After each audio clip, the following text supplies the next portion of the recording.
Bicycle തീവ്സിൽ നിന്ന് Sunday ഹോളിഡേയിലോട്ട് എത്തുമ്പോൾ how is the difference? എങ്ങനെയാണ് അതും തന്നെ നമ്മൾ സിനിമ ചെയ്യാൻ ഇറങ്ങിയപ്പോൾ ആദ്യം ഒരു കാര്യം തീരുമാനിച്ചു, ഒരു സിനിമ പോലെ അടുത്ത സിനിമ ചെയ്യുന്നില്ല. ഈ സൗണ്ട് എങ്ങനെയുണ്ട്? കൊള്ളാവോ? നല്ല സൗണ്ടാണോ? മധുമതി മതി അല്ലേ? ഈ സൗണ്ട് എല്ലാവർക്കും ഇഷ്ടമായോ? കാരണം എന്താ അറിയോ, അല്ലു അർജുന് എത്രയോ വർഷമായി മലയാളത്തിലെ എല്ലാ സിനിമയിലും ഡബ് ചെയ്തിട്ടുള്ള വ്യക്തിയാണ്. ദായി നിൽക്കുന്ന ജിസ് മോൻ എന്ന് നമ്മളെല്ലാവരും സ്നേഹത്തോട് വിളിക്കുന്ന ജിസ് ജോയ് എന്ന് പറയുന്ന ഡയറക്ടർ. ഒരു ഡയലോഗ് ഒന്ന് പറഞ്ഞിട്ട് പോവാം. ഏയ് കൂട്ടുകാരെ, നിങ്ങൾ എല്ലാവരും കൂടെ ഒരുത്തരം തല്ലിയാൽ എങ്ങനെയാ? ഓരോരുത്തരായിട്ട് വാ, ഞാൻ തല്ലിക്കോളാം.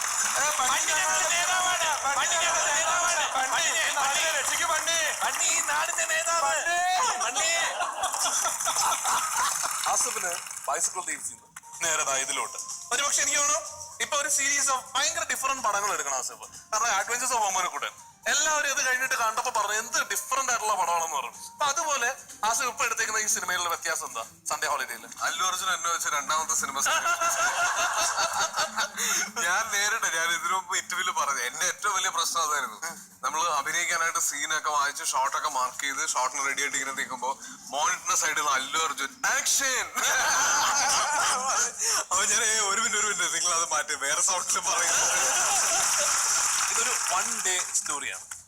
ഒരു ദിവസം നടക്കുന്ന നറേഷനാണ്. ഒരു